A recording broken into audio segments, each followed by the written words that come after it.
Hey guys, welcome to our YouTube channel Pak Awaz.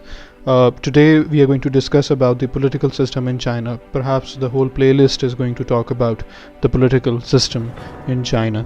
So I've always wondered that does everyone know about the political system in China? Yes, everybody, like majority of the world knows that China is undemocratic. Majority of the world knows that there is one party system over there. But does everyone have the insight, a total insight of what is going on over there? What kind of system is over there? So perhaps now today we are going to really focus on the one party over there, the Communist Party of China right now, that is governing over there, and what is the function of that party and how that party is playing a major role in the total functioning of China at the moment. So perhaps you can get a better insight, and then we are going to have videos on the government machinery of China. Then we are going to have video on the judiciary of China as well. So perhaps this is the first video of our playlist, and I hope you really enjoyed. So what is CPC? So before we can move on and define the working of CPC, we first I think should go in the history of CPC. First of all, it was founded right after World War I in 1921, and at the start it had mere only 13 members at that time, and because it had only 13 members at that time, it wasn't a very big party. And by 1935, when it was about to collapse, we saw the rise of Mao Zedong, at that time the godfather of China, the founder of China. And by 1945, the CPC, and again with its Red Army, had gained 21 regions to be exact, and at that time 85 million people lived under those regions. And by on October 1st 1949, after the October Revolution, what happened is that China was founded finally. Then we had Mao Zedong coming up on the stage, leading the country for decades to come, introducing many policies, agriculture policies, reforms, social reforms, cultural reforms, and we can discuss many things, but we'll stick to the point right now. So Mao was actually inspired by the Leninist thinking at that time, the Marxist-Leninist thinking ideology, and plus Mao was the only one at that time who was really attempting and really implementing this Marxist ideology, Leninist ideology.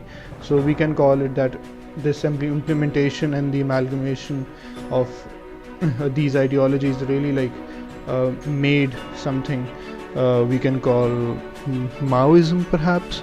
So moving on, Mao actually was inclined towards communist ideology, so that is the reason we see that this CPC is inclined towards communist ideology, and that is the reason we always see that whoever comes up on the biggest stage, on presidency or even in the Politburo of CPC, he is always inclined or tilted towards the communist ideology.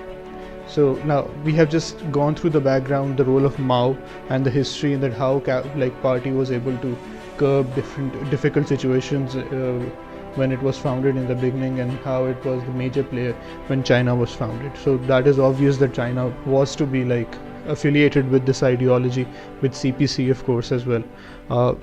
When it was founded, again, now after that restructuring took place, and right now I'm going to come up the structure of the party right now. The structure of the party actually is very simple to understand. Number one, it has in China we have a Congress over there, People's Congress, but if we just go through the system of China, we have two simultaneous systems, and that is how China is working right now. Number one, we have a government machinery that is working, and number two, we have a party machinery that is working, and this simultaneous system is working on every level of hierarchy, right? For example, if we can have a secretary general from the party that is leading a party, we have a president of the China right now, and mostly these two people are the same.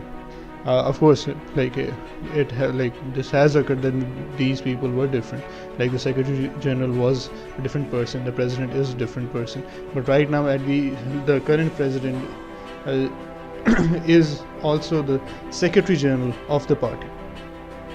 So again, if we just go down on the county level, district level, city level, we'll find that the more we go down, the more government machinery is going to move down in the low hierarchy. We are going to see that the party is also going to have the similar kind of a structure that we are going to see top to low hierarchy system over there. This is just there to actually keep a check on the government, whether the government officials and the government machinery is actually abiding by the communist ideology, communist rules, the communist regulations that party wants to have in China. So perhaps this is like a check and balance system that is already there, and perhaps this is something that we really need to count. So we have a National People Congress where we have 2,964 members to be exact right now. Then we have National People Congress, that is the governmental body right now.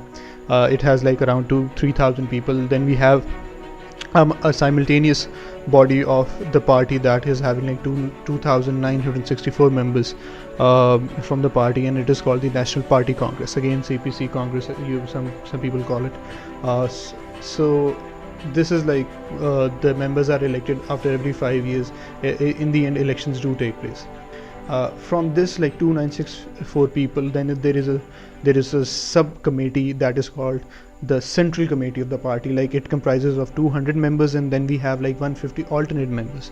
Again, replacement method is something that they have. So this 200 people committee actually decides on the policies, on the how to infiltrate and indoctrinate people, how to make policies, what kind of policies China need is what kind of policy that can be implemented in China, and what should be the foreign policy. Perhaps this is the Central Committee now, but still it is not the think tank of the party. The real think tank is the Politburo. The Politburo is having that is a subcommittee of the Central Committee that I've just explained. So this subcommittee, this Politburo that is coming out of the Central Committee comprises of 20 members. Now this is where the real decision making is done.